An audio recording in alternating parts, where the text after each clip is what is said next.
주시는 말씀은 역대하 6장 12절에서 25절까지입니다. 제가 가지고 있는 성경 구약 성경 662쪽입니다.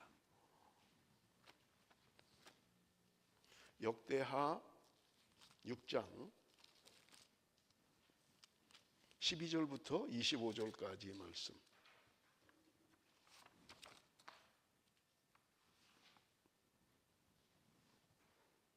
솔로몬이 여호와의 제단 앞에서 이스라엘의 모든 회중과 마주서서 그의 손을 펴니라.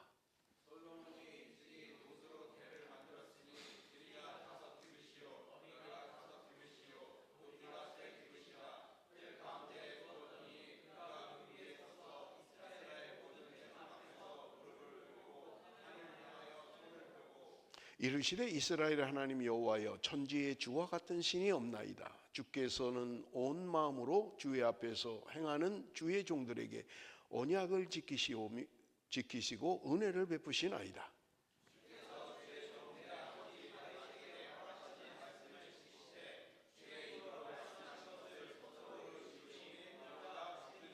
이스라엘의 하나님 여호와여, 주께서 주의 종 내 아버지 다윗에게 말씀하시기를 내 자손이 그들의 행위를 삼가서 내가 내 앞에서 행한 것 같이 내 율법대로 행하기만 하면 내게로부터 나서 이스라엘 왕위에 앉을 사람이 내 앞에서 끊어지지 아니하리라 하셨사오니 이제 다윗을 위하여 그 허락하신 말씀을 지키시옵소서.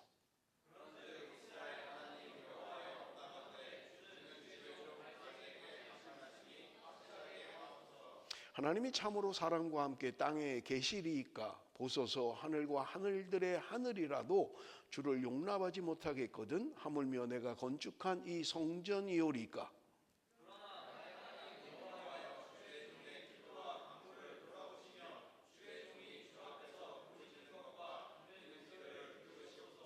주께서 전에 말씀하시기를 내 이름을 거기에 두리라 하신 곳 이 성전을 향하여 주의 눈이 주야로 보시오며 종이 이곳을 향하여 비는 기도를 들으시옵소서.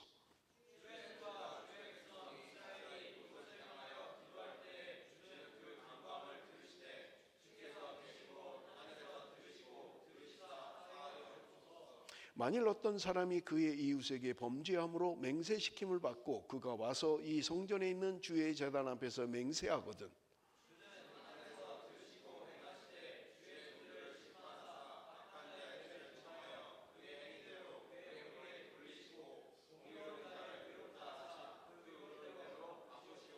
만일 주의 백성 이스라엘이 주께 범죄하여 적국 앞에 패하게 되므로 주의 이름을 인정하고 주께로 돌아와서 이 성전에서 주께 빌며 간구하거든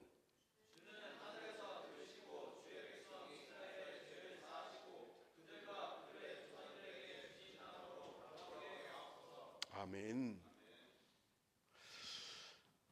여러분, 이제 솔로몬이 성전을 지었습니다.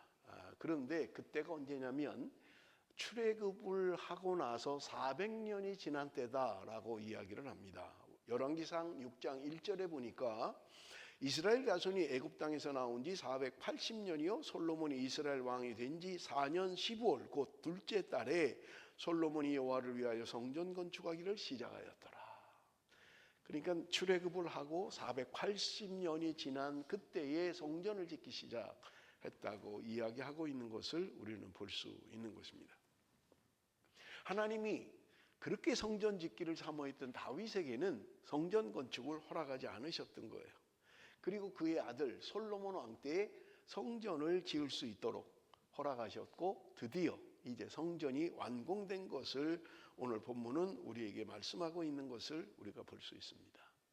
성전이 완공되었을 때 어떤 일이 있었는가라고 하는 것을 우리가 좀 볼 텐데 역대하 5장 12절에서 14절입니다.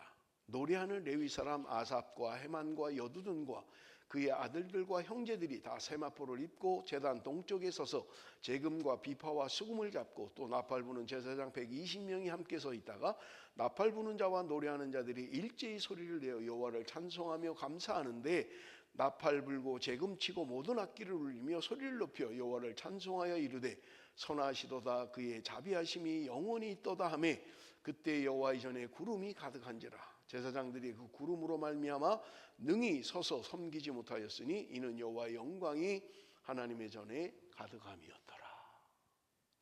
여러분 그 철야 때 이 본문을 가지고 5장 가지고 이미 말씀을 드렸어요. 그냥 우리가 읽기만 해도 얼마나 장엄한 모습입니까? 온 악기를 동원해서 모든 사람들이 모여서 하나님을 찬양하고 영광을 돌리는 것을 우리가 볼 수 있습니다. 그때 구름이 가득했다라고 성경은 이야기해요. 여러분 우리가 성경에 보면 하나님이 이스라엘 백성들에게 성막을 지으라고 하지요. 그래서 성막을 지었을 때 하나님의 임재의 상징으로 구름이 성막 위에 머물렀던 거예요. 그래서 이스라엘 백성들이 성막 위에 있는 구름이 떠오르면 이스라엘 백성들이 텐트를 걷어서 옮겼던 것을 우리는 알 수 있는 거예요. 구름을 따라서 움직였던 거예요. 그 구름은 하나님의 임재의 상징이었던 그 구름이에요. 그런데 오늘 성전이 완공됐을 때 그 성전에 하나님의 임재 그 구름이 가득했다라고 이야기하고 있는 것을 우리는 볼 수 있는 것입니다. 그것 때문에 제사장들이 감히 서서 뭐를 할 수 없을 정도였다는 거예요. 제사장들이 서서 뭐를 해야 되는데 너무 하나님의 구름이 가득하고 하나님의 영광이 가득하니까 서서 뭘 할 수 없을 정도였다. 그렇게 이야기하고 있는 것을 우리는 볼 수 있는 것입니다. 그런데 여러분 똑같은 사건을 다루고 있는 열왕기상에는 이런 구체적인 내용이 없어요. 왜 그러냐면 여러분 말씀드린 것처럼 역대기라고 하는 것은 이스라엘 백성들이 바벨론 포로 생활을 하고 돌아온 이후에 기록된 거예요. 그러니까 지금 이스라엘 백성들이 포로 70년을 바벨론에서 살고 돌아올 때 그들이 꿈꾸던 것, 그들이 바라던 게 뭐였을 것 같아요? 70년 동안 우리가 하나님 말씀에 불순종해서 망한 거예요. 나라가 이제 망했다고요. 그래서 바벨론 포로로 끌려갔던 거예요. 그런데 하나님은 선지자들을 통하여 내가 70년 후에 너희들을 돌이킬 것이다. 그러니 여러분 지금 바벨론에 살고 있는 하나님의 백성들이 소망하는 건 뭐냐? 우리가 돌아가서 잃어버린 것을 회복하기를 원하는 거예요. 그게 뭐냐면 성전이었던 거예요. 바벨론 포로로 끌려갈 때 최초로 지었던 솔로몬 성전은 완전히 다 무너져 버리고 말았던 거예요. 그러니 그들이 돌아올 때 원했던 건 뭐냐? 성전을 다시 지으면 좋겠다. 성전 회복, 성전이 회복돼야 된다라고 하는 신앙을 가지고 있었던 거예요. 그런가 하면 그들이 꿈꿔왔던 건 뭐냐면 하나님 다윗과 맺은 다윗의 언약이 회복되기를 원합니다. 영원토록 하나님이 그 왕권을 다윗의 후손들에게 주시마 약속하신 그 왕권이 회복되면 좋겠습니다. 하나님의 언약, 하나님이 약속을 지켜주십시오. 하나님이 말씀하신 그 언약이 이루어지기를 원합니다. 그런 신앙을 가지고 있었다는 거예요. 그래서 그들은 바벨론에서 포로로 돌아올 때 두 가지 그런 바램을 가지고 있었던 거예요. 성전 회복, 그리고 우리가 돌아가면 다윗과 맺은 그 언약이 회복되었으면 좋겠다라고 하는 그런 생각을 가지고 있었다는 거예요. 그래서 역대하에는 이런 것들을 자세히 기록하고 있는 거예요. 하나님이 함께 하실 때, 성전이 완공될 때 하나님의 영광이, 하나님의 임재가 어떻게 그들 가운데 임했는지를 말씀하고 있는 것입니다.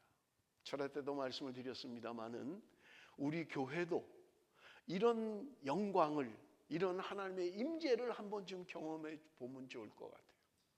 우리가 모여서 예배할 때 하나님의 임재의 구름이 가득했다. 물론 그것은 뭐 눈에 보이는 현상이긴 합니다만은 하나님의 영광, 하나님의 임재가 가득한 예배. 그래서 예배에 참여한 모든 성도들이 그것을 느낄 수 있도록, 그리고 예배하는 인도자들이 감히 서서 어떻게 할 수 없을 정도로 하나님의 영광과 하나님의 임재가 가득했다라고 하는 것입니다. 자, 이제 성전이 완공됐어요. 그래서 이제 성전 안으로 언약궤를 옮겨오려고 하는 거예요. 5장 1절 2절 우리 한번 같이 읽어봅니다. 5장 1절 2절입니다. 다 같이 읽습니다. 시작.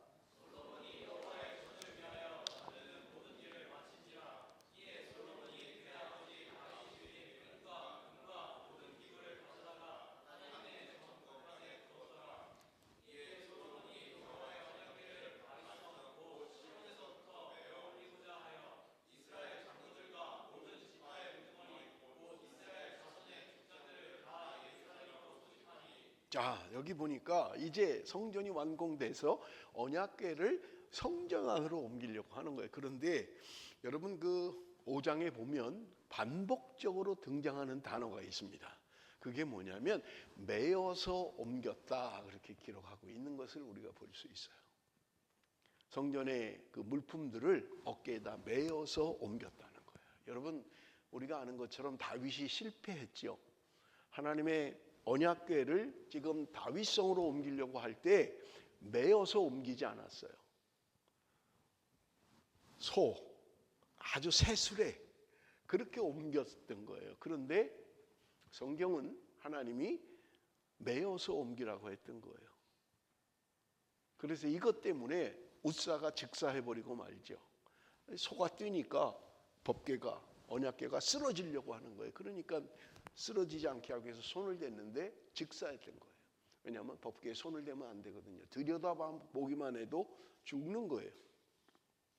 그러니까 솔로몬이 지금 이제 성전 안으로 언약궤를 옮기면서 메어서 옮겼다라는 게 반복적으로 기록되어져 있는 것을 우리는 볼 수 있는 것입니다.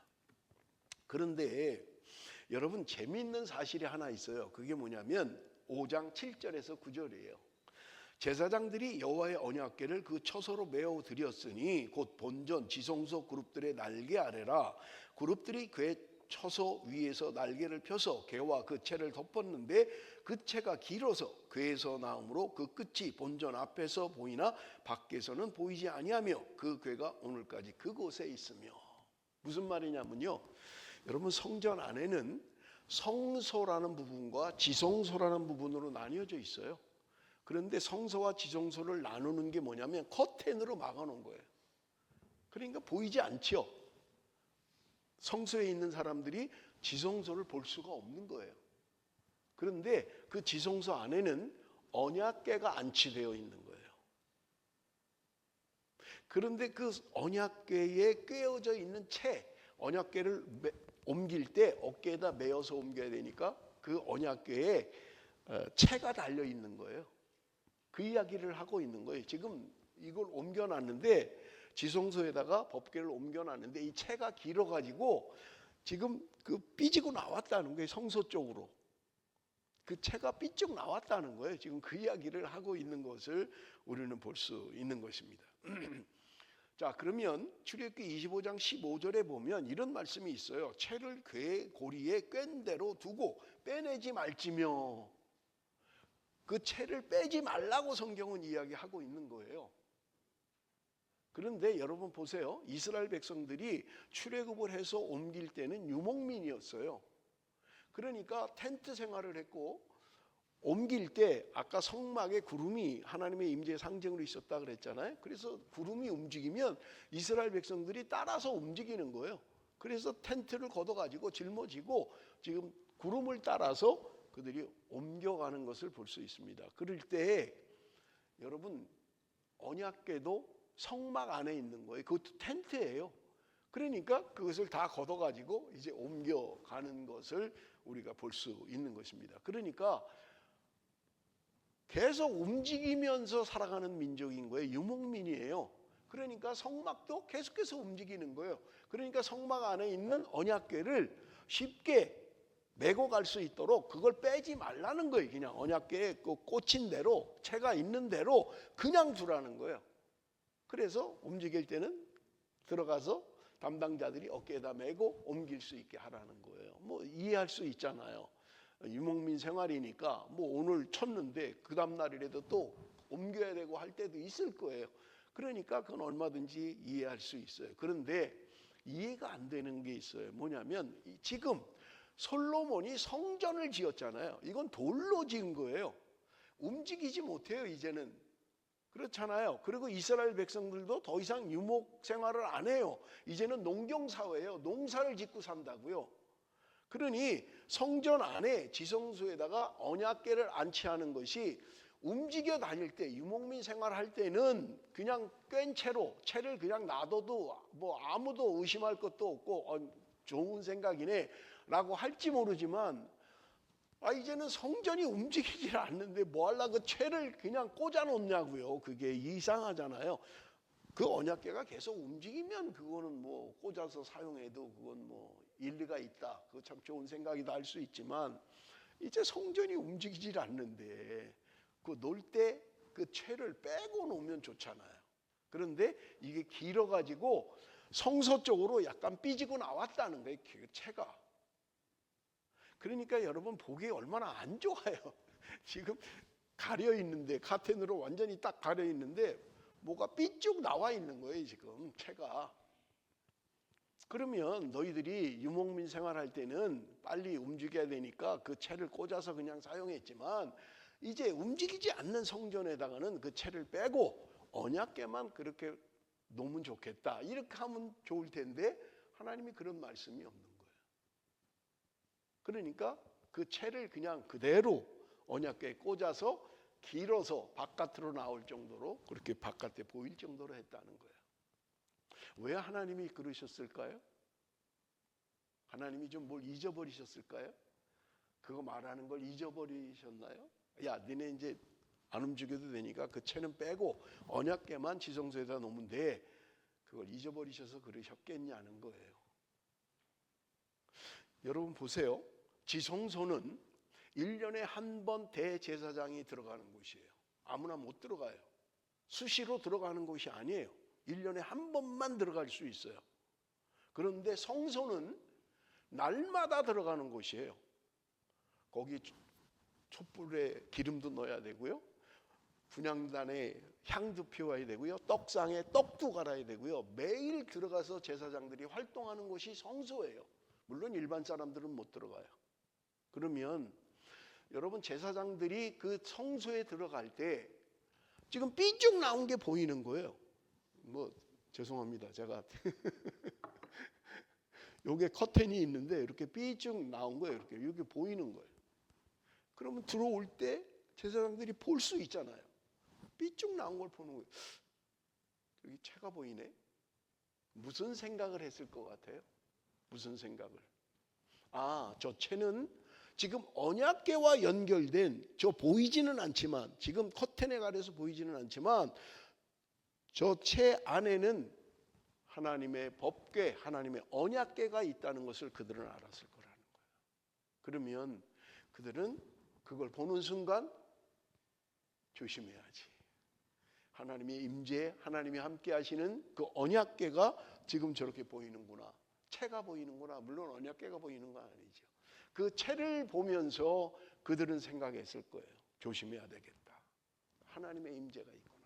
하나님이 함께 하는구나. 여기 지금 눈에 보이지는 않지만 하나님의 언약궤가 저 안에 있구나 라는 것을 그들은 생각했을 거라는 거예요. 오늘 우리가 신앙생활을 하면서 이런 것들이 있다면 얼마나 좋겠냐는 거예요. 내가 뭔가 죄를 지으려고 할 때, 내가 잘못된 길려고 할 때 뭔가 내가 그러면 안 되지.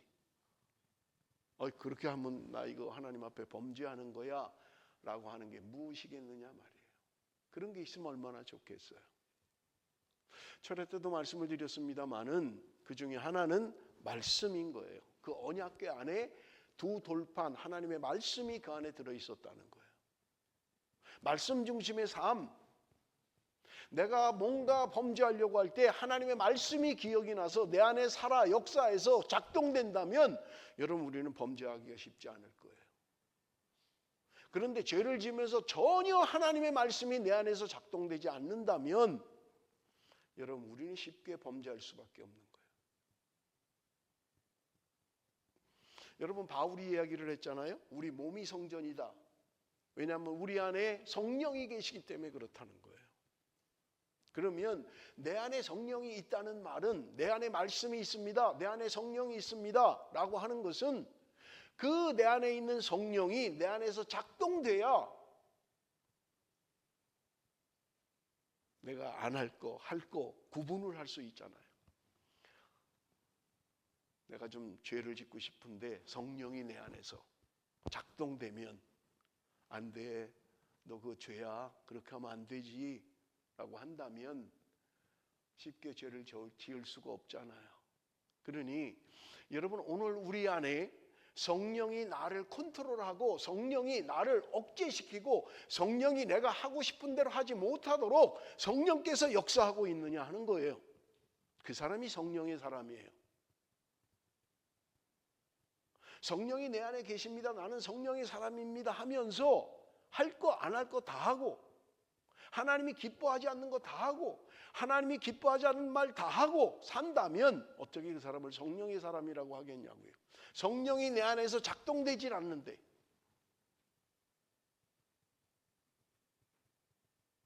하나님의 말씀이 내 안에 있습니다. 나는 말씀을 믿습니다. 나는 말씀을 암송합니다. 말씀이 내 안에 있습니다 라고 하는데 그 말씀이 결정적인 순간에 내 안에서 작동되지 않는다면 여러분 어떻게 우리가 말씀의 사람이라고 하겠느냐고요. 말씀이 내 안에 있습니다. 그것은요 구호가 아니에요. 성령이 내 안에 있습니다. 우리는 몰라요. 여러분 제 안에 성령이 있는 걸 보이세요? 안 보이잖아요. 어떻게 알 수 있겠냐고요. 성령이 나를 지배하고 성령이 나를 컨트롤하고 결정적인 순간에 성령의 역사가 내 안에 있어야 여러분 우리는 성령의 사람으로 살아가는 거잖아요. 여러분 하나님이 왜 선악과를 이스라엘 백성들에게 제시하셨냐고 하는 거예요. 우리는 성경을 읽다가 그런 부분이 헷갈리는 거예요. 하나님이 안 만들어 놨으면 거기다가 선악과 안 만들어 놨으면 죄도 안 졌을 건데 아니 그건 뭐 하려 만들어 놓고 먹으면 죽는다고 했을까? 하나님이 다 아신다면서 따먹을 것도 아셨을 건데 왜 거기다 만들어 놓고 범죄하게 만들고 하나님 잘못 아니야? 우리가 성경을 읽으면서 의문을 갖는 첫 번째 사건이잖아요. 하나님의 말씀이 여러분 왜 하나님이 선악과를 만들어 놓고 먹으면 죽는다라고 했을까요? 하나님의 말씀이에요. 하나님의 명령이 내가 살아가는 동안 어떻게 나에게 역사를 하는지 그 열매를 보면서 늘 생각해야 될 것은 하나님이 먹지 말라 그랬어. 저건 먹으면 안 되는 거야.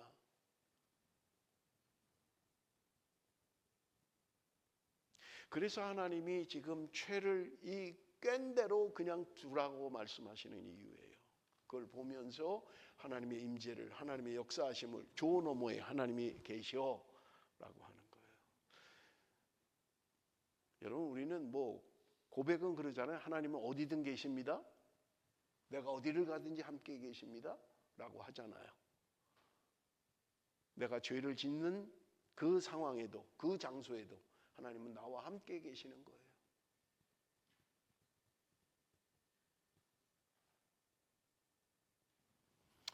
우리 10절 말씀을 한번 좀 읽어보겠습니다. 10절 말씀 다 같이 읽습니다. 시작.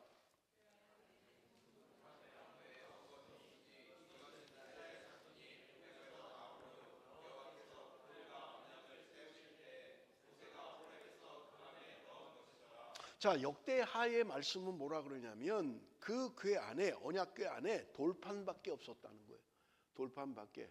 그러면 우리가 성경을 좀 아는 사람은 이상한데 히브리서에는 만나도 있었다 그러고 아론의 쌍난지팡이도 있었다 그랬는데 그렇게 할 수 있죠. 여러분 히브리서 9장 4절 우리 한번 읽어봅니다. 히브리서 9장 4절 다 같이 시작.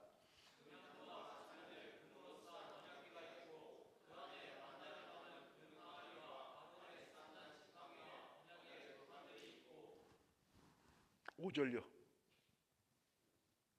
5절 띄워주세요.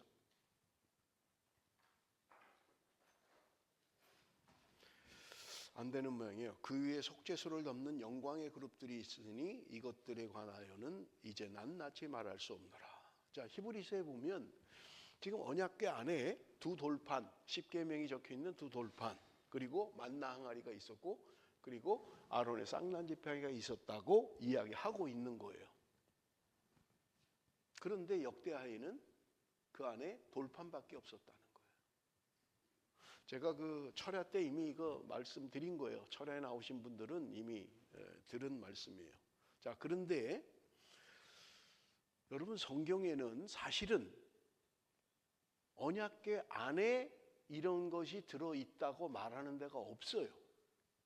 우리 한번 보겠습니다. 출애굽기 16장 33절 34절. 안 띄워지나요? 33절 우리 한번 다 같이 읽습니다. 시작.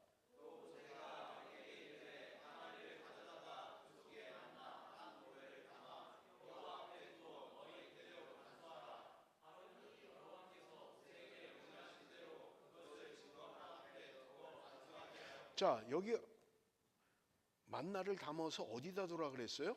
증거판 앞에 두어라라고 이야기했어요. 증거판, 언약궤예요, 법궤예요. 그 앞에 두라는 거예요.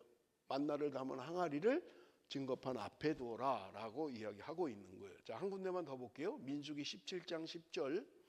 여호와께서 또 모세에게 이르시되 아론의 지팡이는 증거궤 앞으로 도로 가져다가 거기 간직하여 반역한 자에 대한 표징이 되게 하여 그들로 내게 대한 원망을 그치고 죽지 않게 할지니라. 지금 아론의 지팡이도 어디다 두라고요? 증거궤 앞에 두라고 이야기하고 있는 거예요. 절에 오신 분들은 제가 다 설명을 했어요. 세 가지 방법에 대해서, 이 말씀에 대한 세 가지 이유. 성경의 근거로 보면 지금 언약궤 안에 넣으라는 말이 성경에 없다고요. 그냥 증거궤 앞에 두라고 이야기하고 있는 거예요. 그러니까 원래 없었는지 아니면 유실이 된 건지. 여러분, 언약궤는요 늘 한 곳에만 있지 않았어요. 뺏기기도 했어요. 블레셋에게 언약궤를 빼앗겨 버렸잖아요. 어떤 사람들은 그때 없어졌을 것이다. 옮겨 다닐 때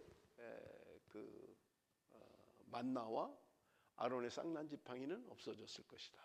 뭐 그렇게 이야기하는 사람들도 있어요. 그런가 하면 이 성경을 근거로 해서 원래 안에 없었다.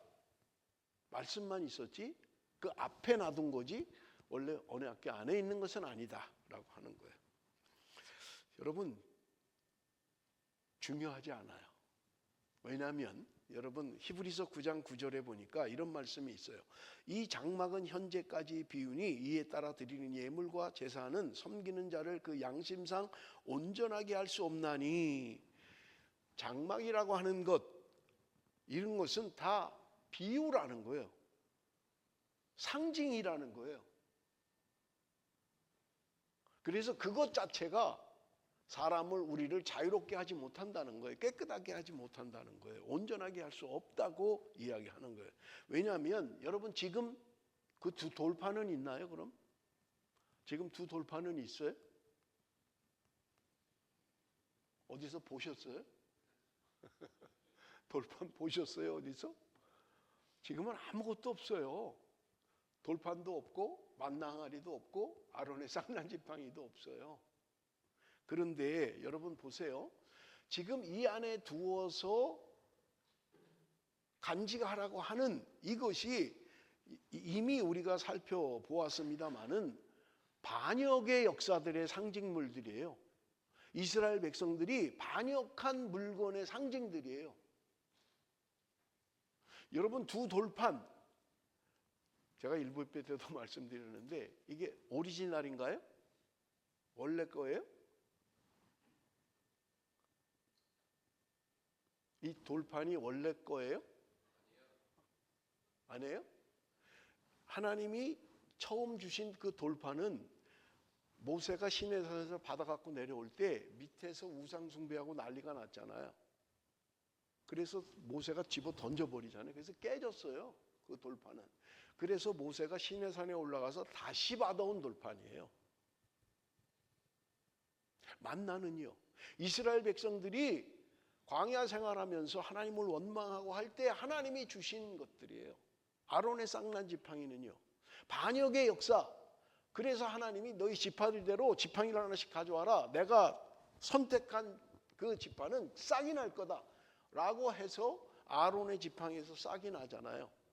그러니까 지금 이러한 물건들은 상징이라는 거예요. 반역의 상징이라는 거예요. 그래서 너희들이 이거를 보고 깨달아라. 이렇게 살면 안 된다는 것을 깨달아야 된다. 돌이켜야 된다. 라고 하는 것을 말씀하고 있는 거예요. 그런데 중요한 건 뭐냐?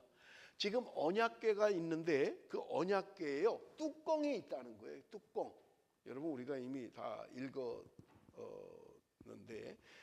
그 위에 속죄서가 덮고 있다는 거예요. 여러분 언약궤가 사실은요 굉장히 조그매요. 우리가 생각할 때 뭐 이 정도는 되지 않을까? 아니에요. 성경이 말하는 건요 그렇지 않아요. 1m 25, 1m 25 가로 세로 1m 25 높이 뭐 한 규빗 반이라고 하니까 한 뭐 1m 한 규빗 반이면 75cm네요.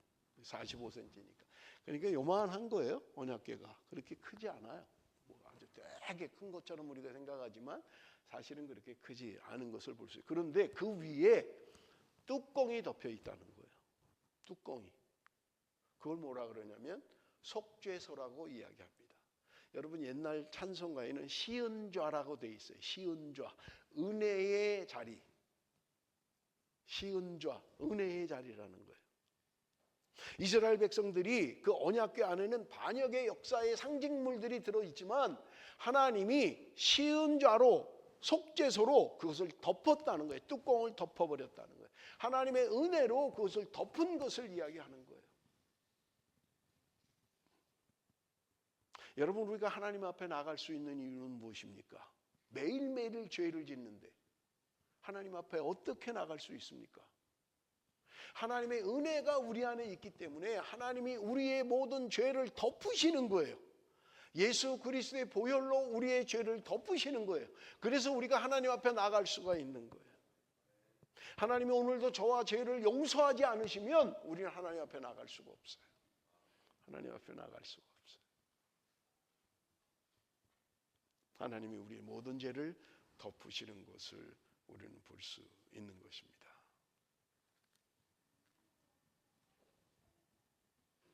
자, 솔로몬의 기도가 22절부터 42절 오늘 읽은 6장 끝까지 솔로몬의 기도예요. 성전을 완공하고 솔로몬이 기도하는 솔로몬의 기도입니다. 22절, 23절 우리 한번 같이 읽어봅니다. 22절, 23절 다 같이 시작.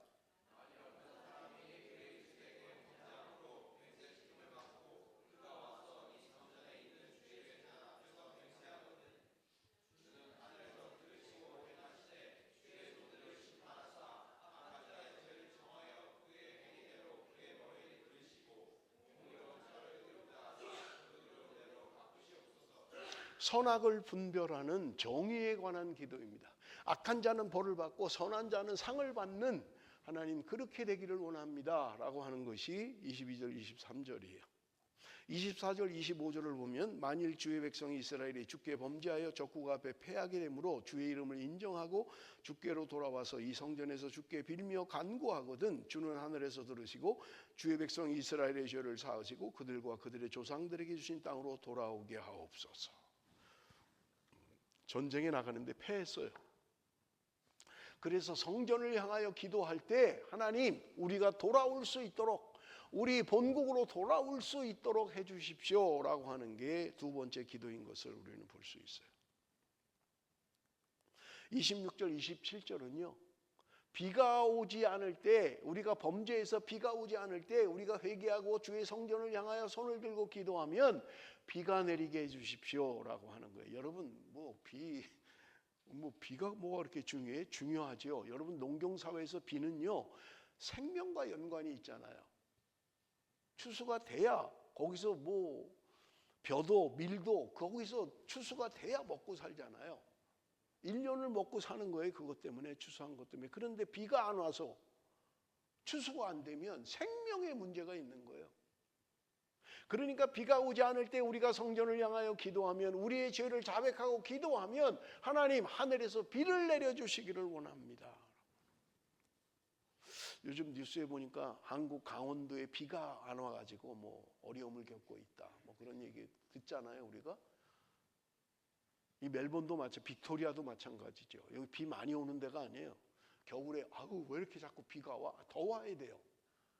비 안 오면요 여러분 생활을 못 해요. 그래서 전에 잔디에 물 주지 말라 그랬잖아요. 물로 세차하지 말라 그랬잖아요. 그거 걸리면 벌금이에요. 왜? 지금 먹고 사는 게 문제인데 마실 물이 없는데 그걸로 뭐 잔디 물 주고 뭐 차 세차한다고 내가 이렇게 하면 벌금 내는 거예요. 그거는. 빅토리아가 물이 많은 곳이 아니에요.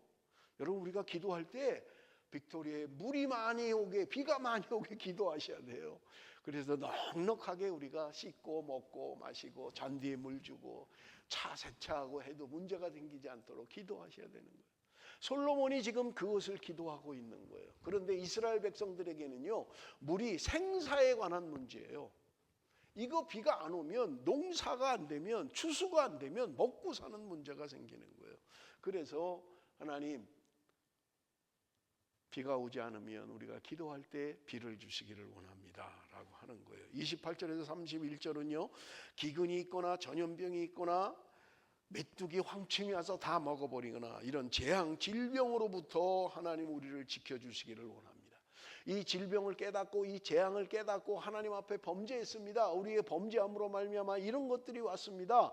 하나님 우리의 죄를 용서하여 주옵소서 할 때 하나님이 고쳐달라는 거예요. 그게 여러분 28절에서 31절까지의 기도의 내용입니다. 32절 33절은 굉장히 중요한 기도예요. 솔로몬의 기도 가운데 우리 한번 같이 읽어봅니다. 32절 33절 다 같이 읽습니다. 시작.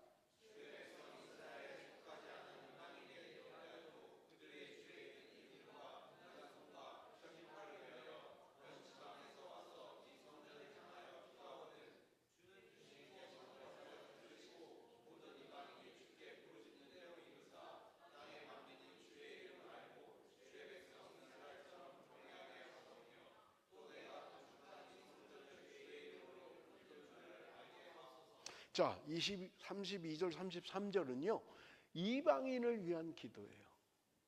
이방인이 이 성전에 와서 손을 들고 기도하면 하나님 저들의 기도를 응답하여 주옵소서라는 거예요. 그런데 이스라엘은요 사실은요 특별한 자부심을 가지고 있는 게 있어요. 그게 뭐냐면 선민사상이라는 거예요. 하나님이 우리를 택하셨다. 하나님이 다른 민족, 다른 나라를 선택한 게 아니라 하나님이 우리 이스라엘만을 선택하셨다라고 하는 자긍심을 가지고 있어요. 그들의 신앙의 근간이에요. 선민의식을 가지고 있는 거예요. 하나님이 우리만 택하셨다. 우리 민족만 택하셨다라고 하는 자긍심을 가지고 있어요. 그래서 자국민이 아닌 다른 사람들, 이방인에 대해서는요 개 취급을 한 거예요. 저들은 버림받은 사람, 택함받지 못한 백성들. 저것들은 상종하면 안 돼라고 하는 거예요. 그런데 지금 이 솔로몬이 신약시대도 아니고 이 솔로몬이 기도하면서 성전을 완공하고 이방인들이라 할지라도 그들이 하나님의 성전을 향하여 기도하면 하나님 저들의 기도를 응답하여 주옵소서라고 이야기하고 있는 거예요. 대단하잖아요. 대단해요. 여러분은 무슨 기도를 하십니까?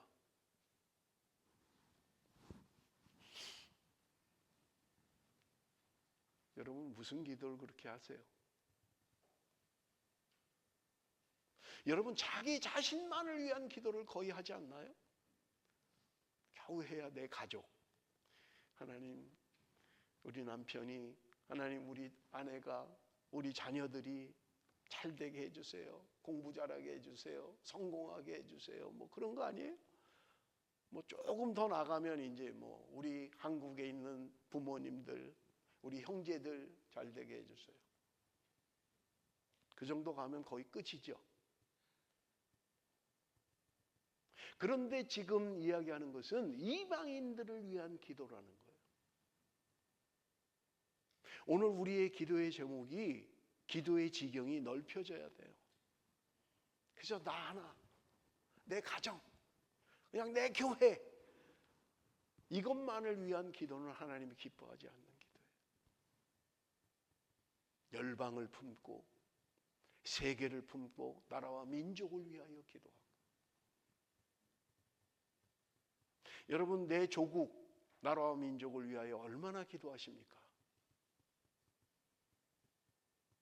이렇게 좌로 우로 분열이 되어서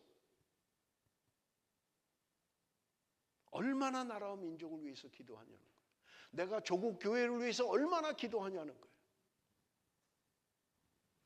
문제만 지적하는 건 별 의미가 없어요. 이게 문제야, 저게 문제야, 누구 때문에 그래, 이 사람 때문에 그래, 이것들 때문에 그래, 그거 아무 의미 없는 거예요. 나는 무엇을 위해서 기도하느냐는 거예요. 34절부터 39절은요 적국에 잡혀갔을 때, 전쟁에 나서 전쟁에서 지면, 34절 35절은요 전쟁에 나갈 때 하는 기도예요. 하나님, 우리가 전쟁에 나갈 때 하나님 앞에 기도하면 하나님 우리를 지켜주시기를 원합니다. 우리를 돌봐주시기를 원합니다 라는 기도고요. 36절에서 39절은요 전쟁에 나가서 졌어요. 그랬을 때 하나님, 우리가 전쟁에 실패하고 우리의 죄를 뉘우치고 하나님 앞에 온 마음으로 예루살렘 성전을 위하여 기도하면 하나님 우리의 기도를 들어주십시오, 우리를 돌아오게 해주십시오 라고 하는 기도의 내용인 것입니다. 여러분, 우리가 잘 아는 다니엘, 그는 포로로 끌려간 거예요. 그런데 그곳에서 예루살렘으로 향하여 나 있는 창문을 열고 매일 하루에 3번씩 기도했다고 성경은 기록하고 있는, 그것 때문에 사자굴에 집어넣어 죽게 되잖아요. 예루살렘 성전을 향하여 기도하는 그 삶의 모습을 우리가 볼 수 있잖아요. 다니엘서 6장 10절에 보니까 다니엘이 이 조서에 왕의 도장이 찍힌 것을 알고도 자기 집에 돌아가서 윗방에 올라가 예루살렘으로 향한 창문을 열고 전에 하던 대로 하루 3번씩 무릎을 꿇고 기도하며 그의 하나님께 감사하였더라. 예루살렘으로 나 있는 창을 열고 그가 하루에 3번씩 기도했다는 거예요. 중요한 건 그렇게 하면 죽는다는 걸 알았다는 거예요. 왕이 명령한 거예요. 사자굴에 들어가서 죽는다는 거예요. 그걸 알면서도 하루에 3번씩 기도했다라고 하는 것입니다. 솔로몬이 백성을 위한 기도, 여러분 여기 오늘 성경 본문에는 사실은 기록이 되어 있지 않아요. 그런데 여러분, 솔로몬이 백성을 위하여 기도했다라고 하는 것이 열왕기 상에 기록되어 있어요. 역대하에는 안 나와요. 그런데 솔로몬이 도대체 무엇을 위하여 백성들을 위하여 기도했느냐라고 하는 것입니다. 솔로몬이 백성들을 위한 기도는 다른 게 아니었어요. 하나님, 우리 백성과 함께하여 주옵소서, 하나님 우리 백성과 함께해 주십시오라는 기도를 했던 것을 우리는 볼 수 있는 것입니다. 하나님 우리를 떠나지 마세요, 하나님 우리를 버리지 마세요 라고 기도했던 것입니다. 우리의 마음을 주께로 향하게 해주세요, 우리가 말씀에 순종하게 해주세요, 날마다 하나님의 도우심이 필요합니다 라는 기도를 했던 것입니다. 하나님만이, 여호와 하나님만이 하나님이신 것을 알게 해주십시오 라고 기도하고 있는 거예요. 솔로몬은 백성을 위한 기도 가운데 우리가 지금 원하는 기도는 하나도 없어요. 하나님 병을 낫게 해주세요, 돈 잘 벌게 해주세요, 하나님 우리 가정 행복하게 해주세요, 잘 살게 해주세요, 땅을 주세요, 이런 거 하나도 없어요. 솔로몬이 백성을 위한 기도는 오직 하나님 우리와 함께하여 주옵소서, 하나님 우리와 함께하여 주옵소서, 내 마음이 말씀에 순종할 수 있도록 하나님 은혜를 베풀어 주옵소서. 솔로몬은 축복이 무엇인지를 알았던 거예요. 하나님이 우리와 함께 하심이 축복이라는 걸 알았다는 말입니다. 사실은요, 하나님이 함께 하시면 다른 게 뭐가 문제가 되겠어요? 그죠? 여러분, 우리가 구하는 기도들이 하나님이 나와 함께 하시면 다 해결되잖아요. 하나님이 내 형편과 처지 다 아시는데 하나님이 함께 하지 않으시니까 문제죠. 하나님이 나와 함께 하면 문제될 게 없는 거예요. 여러분, 죄가 뭐예요? 하나님과의 분리예요. 하나님을 떠나는 거예요. 하나님과 나뉘는 거예요. 그게 죄예요. 구원이 뭐예요? 하나님과 함께 되는 거예요. 하나님 앞에 있는 거예요. 하나님과 함께함이 구원이에요. 그러니 여러분, 우리가 구할 것은 하나님 나와 함께 하여 주시기를 원합니다. 그래서 솔로몬은 지금 기도하는 거예요. 하나님의 언약이 이루어지기를 원합니다. 하나님의 뜻대로, 하나님의 말씀대로 이루어지기를 원합니다. 구약시대 이스라엘 백성들과 맺었던 언약의 내용들 무엇입니까? 나는 너희의 하나님이 될 것이다. 그리고 너희는 나의 백성이 될 것이다. 이게 약속이에요. 언약이에요. 하나님이 나의 하나님이 되시는 것, 하나님이 우리와 함께 하시는 것, 이것이 가장 큰 복이더란 말입니다.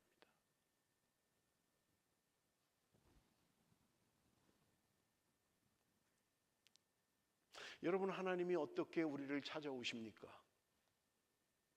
하나님이 어떻게 우리를 찾아오세요? 여러분, 하나님이 우리를 찾아오시는 방법은 말씀으로 찾아오시는 거예요.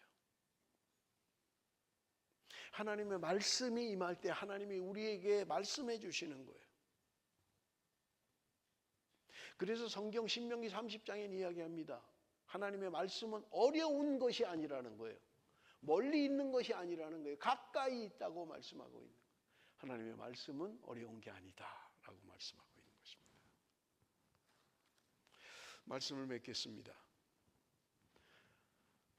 오늘 우리는 솔로몬이 성전 지은 것을 함께 나눴습니다.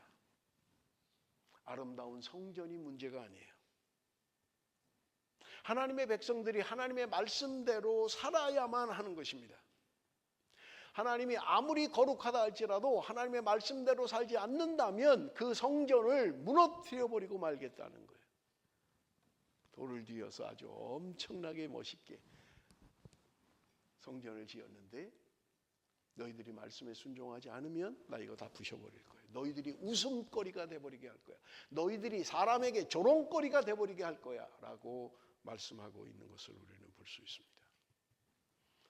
우리가 회복해야 할 것은 아름다운 성전이 아니라 하나님이 기뻐하는 예배인 것입니다. 하나님의 임재가 있는 예배, 하나님의 영광이 있는 예배, 하나님이 오늘 우리에게 원하시는 것입니다. 사랑하는 성도 여러분, 기도하실 때마다 꼭 이 기도를 해주시기 바랍니다. 우리 교회가 하나님의 임재가 있는 교회가 되게 하옵소서. 하나님의 영광이 있는 교회가 되게 하여 주옵소서. 늘 사모하고 회복해야만 하는 것입니다. 사랑하는 성도 여러분, 예배에 대한 마음이 있을 때마다 여러분 역대하 5장의 말씀을 읽으시면서 우리가 사모하고 우리가 바라봐야 될 예배, 우리가 원하는 예배, 그것은 바로 하나님의 임재, 하나님의 영광이 함께하는 예배인 것입니다.